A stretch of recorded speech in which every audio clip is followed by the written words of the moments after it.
afterwards. We conclude today chapter 46. Chapter 46, and one word is I forgot what the one word is. Sorry. Kemayim. Okay, I thought it was. Like water.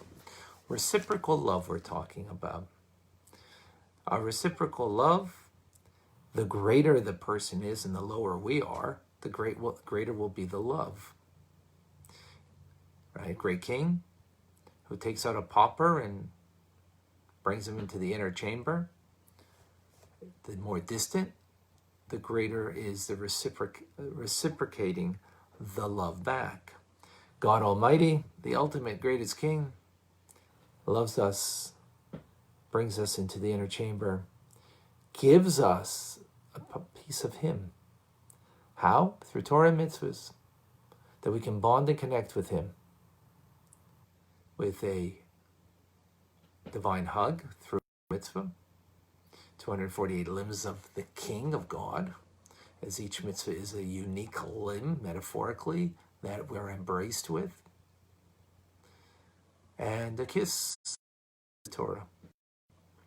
The kiss, divine kiss, that we say his words, that we have his spirit in us, meaning his wisdom and will. So we start seeing the world the way he sees the world. And then, as we explained yesterday, that allows us, as we say in the prayer for every mitzvah, Asher Kiddushanu, that he has betrothed us and he has sanctified us. He has betrothed us, that there's a union every moment that we do a mitzvah, as we're doing right now, studying Torah. There's a union every time we give charity, put on tefillin, light Shabbos candles, and so on and so forth. And there's also a sanctification, that we are upgraded, uplifted beyond the human condition. That's what makes the Jewish people eternal people, ultimately. Not because we're so smart. It's because we have Torah and mitzvahs that raise us above the fray and allow us, collectively as a Jewish people and individually through the mitzvah, to rise beyond the human condition, not be dictated by it, to be connected to the divine sanctity, and through every mitzvah that we do. So, in conclusion, the Alter Rebbe quotes from King David, from Psalm 73, verse 22 and 23, that this is the meaning of what Asaph said under a divine inspiration on behalf of the entire community of Jewish people that would be later in exile. Exile meaning light of God would not be illuminating us in a revealed manner. So he says, Ani ber v'lo yeda. I'm foolish, and I know and feel not. Behemis hayisi imach ani. Behema, a beast, I am with you. A beast, but I am with you. What does that mean? What is a beast? What do we mean? Somebody, you're a beast. Shouldn't say that to anybody, but here, saying about us being a beast, meaning insensitive, unaware. What are we insensitive and unaware about? About the fact that right now we are united with God. As we said, Kiddushanu, betrothed, complete union with God. We are uplifted to such a degree that the human condition does not dictate. But we're unaware and insensitive to this union.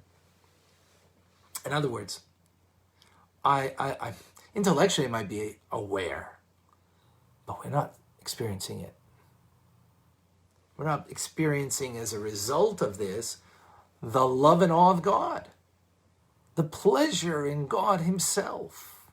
Not for what God does for me, but in God himself. Why? Because of the corporeality, of the physical reality that I live, of my body and the world around me. I'm not attuned, I'm not sensitive, as righteous people are. They're attuned to their soul, and they're experiencing what their soul's experiencing. Now think about it. What do we experience? We're experiencing what our physical being is experiencing. Very limited to what our soul's experiencing.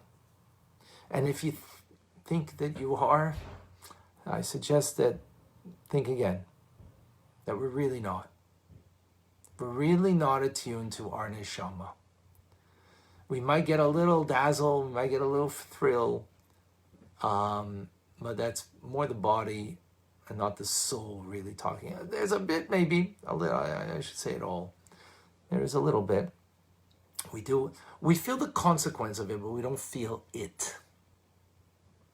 We feel the consequence of the soul upon us.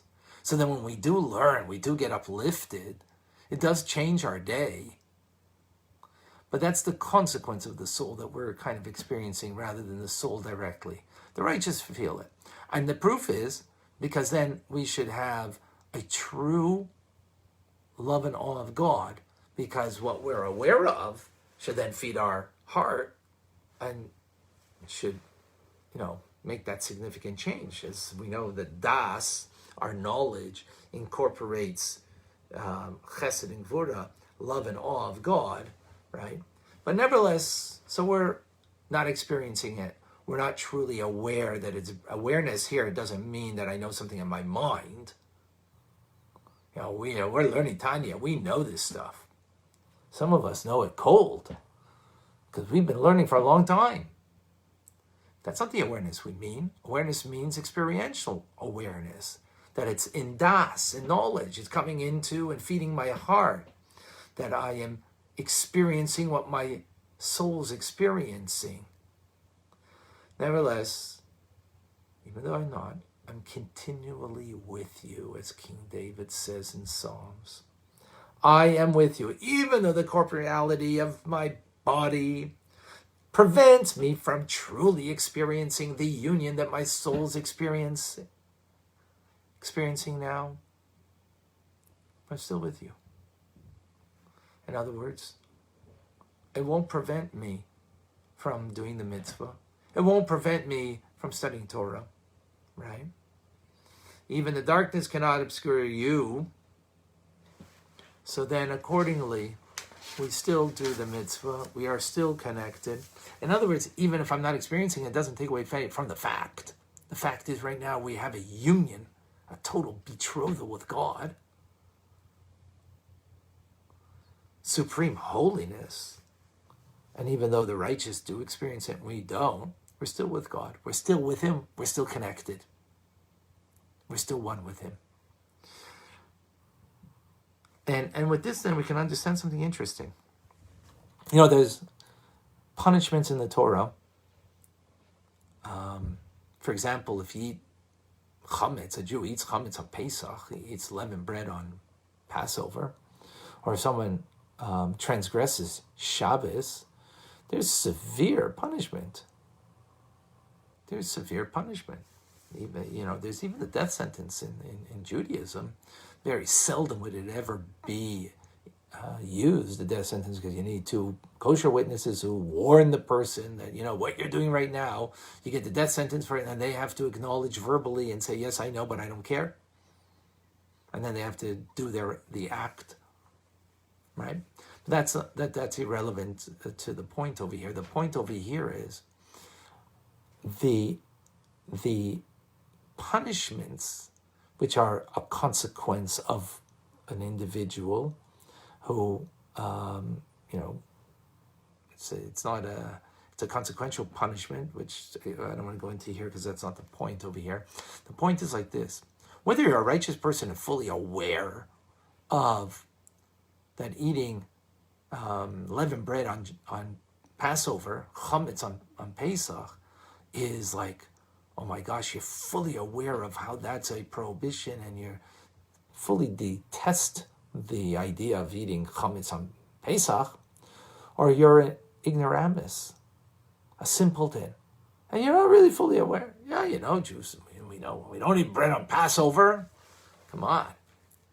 Whether you're fully aware or not, the punishment is equal. Why?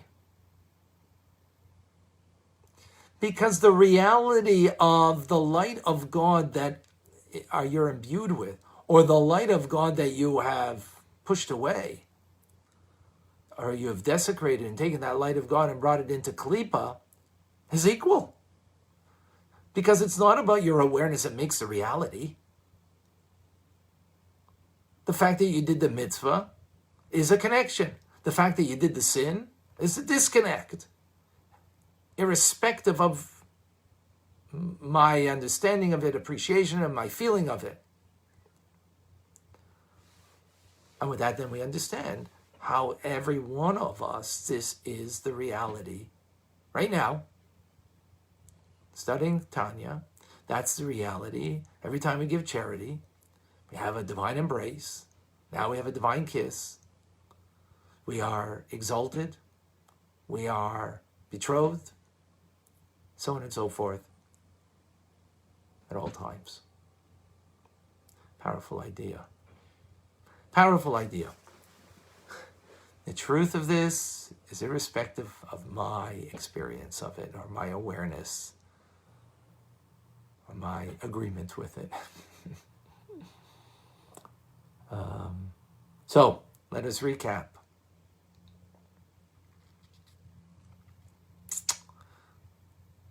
I am a beast before God, but I'm continually with him. Even though I'm unaware, insensitive of the fact of what is happening through fulfillment of a mitzvah, the study of Torah, I may be, again, mentally aware of it, but not aware of it, that I have a love and awe of God as a result. It doesn't take away from the fact that I'm still continually with you. Meaning, I am exalted, I am betrothed, I'm truly connected.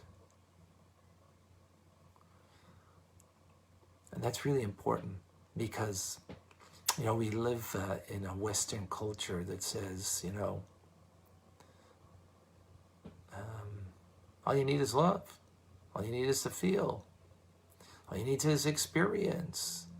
And if I experience it, so then there's a reality. And if I don't experience it, there isn't a reality. And, even quantum mechanics can bring that idea out. But here there's something beyond that. Sher Kirishanu. We are betrothed, we are exalted. Through Torah and mitzvahs, we're brought into the inner chamber and have something unique that the rest of the world, it doesn't exist, the concept.